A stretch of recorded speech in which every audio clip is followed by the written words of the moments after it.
Hey my people, in this video it's an extension of our previous bulletin, so if you watched it you definitely want to watch. I got some hot juices for hot juice for you. I'm not gonna joke a lot, so right after the intro.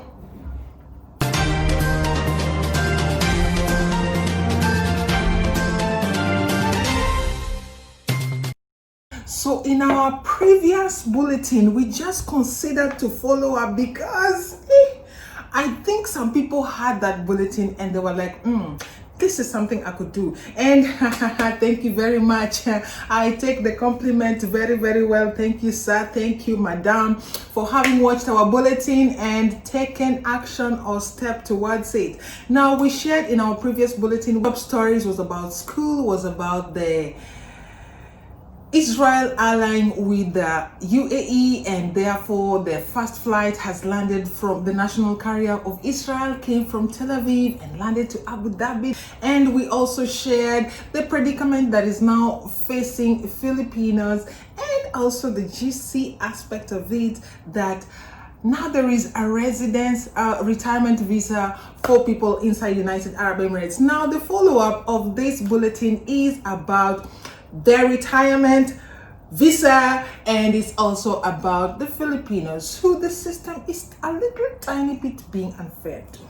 I am not expecting a backlash for sharing my personal opinion. Of course, I am projecting my personal opinion because I have a sense of entitlement on my opinion. Anyway, I'm not gonna joke. This is a very serious something. This is a very, very serious something. So first things first, sit properly and let the information flow. So we said in our bulletin yesterday, that day before yesterday. Anyway, doesn't matter, our previous bulletin, Jerry, just go and scroll up and find our previous bulletin. Now, what happens is that right now, it's being made almost impossible for a Filipino nationality to have a family member inside Dubai. I will tell you why. First of all, to be visited by a family, there was an affidavit being signed and it was only 3,500. Now, the same affidavit is 10,000 dirhams. So you have to prove your employment, you have to prove from your payslip, you have to prove from your NOC that you are earning 10,000 dirham plus before you can bring in a family member and say that you can successfully take care of them. Or if you are a married couple, your cumulative income as husband and wife, or wife and wife, or husband and husband, you know what I'm saying. I'm not trying to say anything, but yes, I'm also saying anything.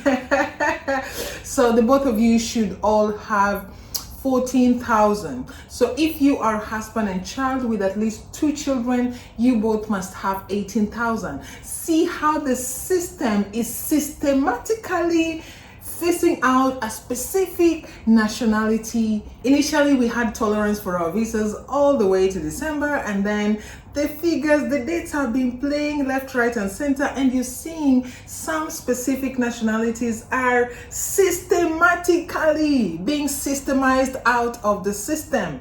If you understand what I'm saying, just recently we got that there is no, renewal of visit visa for Nigerian nationality, both within and without of the country.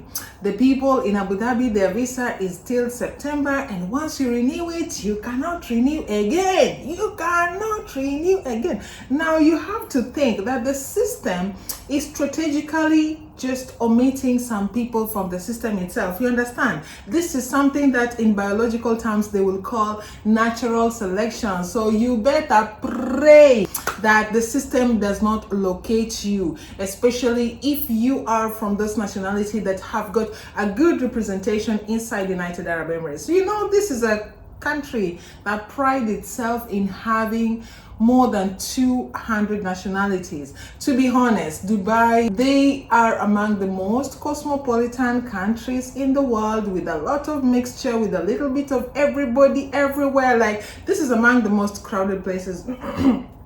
I didn't say that, but at least the houses are very close to each other.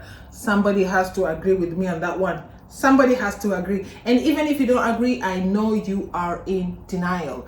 So yeah, they said this new things has been very controversial. The Filipinos are feeling this is unfair. Why are you telling us this? Because I'm not expecting a backlash, because what I'm saying is pretty much what everyone can see. A Filipino lady or a Filipino guy, these people are so soft-spoken and cute and very submissive. They will never question why. They will never ask you. You can push them, bring them, mold them. Some of them are marionettes. You know what a marionette is, right? I'm just gonna be blank. I'm just gonna use the word puppet.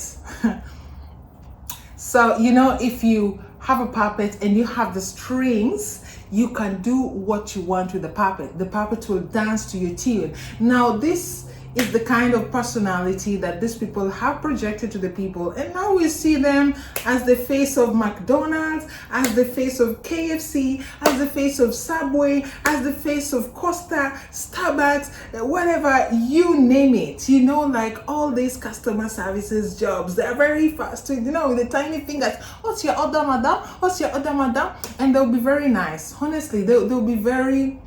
Some people complain that they're not nice, but I personally think they are maybe naturally nice or just fearful. So it could be either of them. Maybe they're naturally nice, naturally kind, they're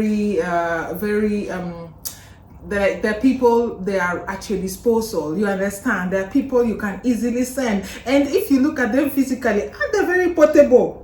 They are very portable. You can send them, they will fit. They will say, you can send them and you don't even feel like they feel tired, because they, you know, like rabbit, exactly. So the system is systematically facing them out, or is limiting their access to this country by this new law of telling them you have to earn 10,000. How much are they paying at these fast food places? How much are they paying baristas? How much are they paying, I don't know, admin and secretary? How much are they paying people to do your nails? Madam, round or long? Oh no, madam, you have boyfriend? Oh yeah, you don't have boyfriend? You know, all those things. They don't pay you 10,000 dirhams. So let's just face it. You are being told, don't come. Au revoir. That's exactly what they're being told, but that's not what I'm going to capitalize on. I just thought I should highlight, having seen Nigerians, they said they cannot get visit visa within and without. That was to tell them it's enough of Nigerians, take a breather, stay where you are. The ones who are here, we want you over there. You understand? And the same is now happening to the Filipinos, and we have seen some other countries way before the pandemic that they could not get visas. So you find one Bangladeshi man has been with the same company for 12 years because he fears if he will resign, no any other company will be able to do a visa for them, like what we are seeing for the Nigerians right now. And I know it's spreading like a bushfire to the rest of African countries. I don't know the exemption or to what extent they're exempted, but I know like Lebanon, they're Arabic speaking, but you see, a Lebanese person now has a problem getting a visit visa and has a problem getting a residence visa. Actually, they're not getting visit visa unless that has been updated. Anyway, to our main follow-up of our previous bulletin is that we also say that UAE is instead phasing out all the baristas, phasing out all the customer care agents, phasing out all the madam, and they are bringing in the wealthy folks. Now they said if you are 55 and above, you need to have like 1 million dirhams in saving, and you get a retirement visa, which is, by the way, 5 years, renewable automatically. All you need to do is have money, because they want the bidding to be top notch. Like they're just telling poor people, please know your lane, stay in your lane. Do you understand what I'm saying? So you need to have either savings of 1 million, or you need to have a property of about 2 million. If you don't have this, you need to be employed where you are getting more than 20,000 dirhams per month. Now, this news just came out from the Dubai media office on 2nd September 2020. Now, by today, all the wealthy retirees have sent in, and I think it's a boom period for people in the real estate. Guys, if you don't know, come I hook you up. All these real estate people, now is your time to shine, because a lot of 55, 56, 70, 90-year-olds have come, and they're buying properties, because the only requirement for you to get this visa is to have nothing but a house worth 2 million dirham. I mean, very quick, and give me the visa. Yeah, that's what's up. And they are doing that right now. Today it's only maybe the third or fourth day since the media office say that we are ready to take people 55 years and back, and this is the financial acumen we are looking up to. Now, there's a lot of Asians. You never knew Asians are so rich like that. Let me surprise you. Who is leading the pack on this? Actually, it is the Chinese. Yeah, the Chinese. These people are millionaires. They are coming to buy the house. They will ask you, you want checking one thing? You don't understand. Just maybe 2-3 days back, and by today, houses are being bought in Jumeirah. They are swallowing houses like butter. You don't understand. I better give you just from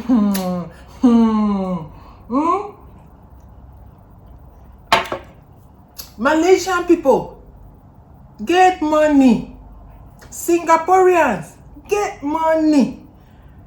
Chinese, like Chinese, somebody will just come and buy the house. So I'm even thinking it is less than 3 or 4 days, and people have even started doing hanky-panky, buying 2 or 3 or 4 houses, so that they wait. Oh, you are still 40. Just finish. When you finish, you have a house in Dubai, so you have to. You understand? So immediately like that, people have already started helping each other. By now, the Asian old people tricking in, and now I think Europe, some of the places are still closed, and the US is a bit far, and our West African brothers, the oil money, the moguls, the African politicians. It's their time to shine. Now we'll be waiting for you. I know there's a lot of African politicians already owning half of the Emirates Hills and the Jumeirah Village Circle and whatever. So it's a good time that you do it on the table. Yes, on the table.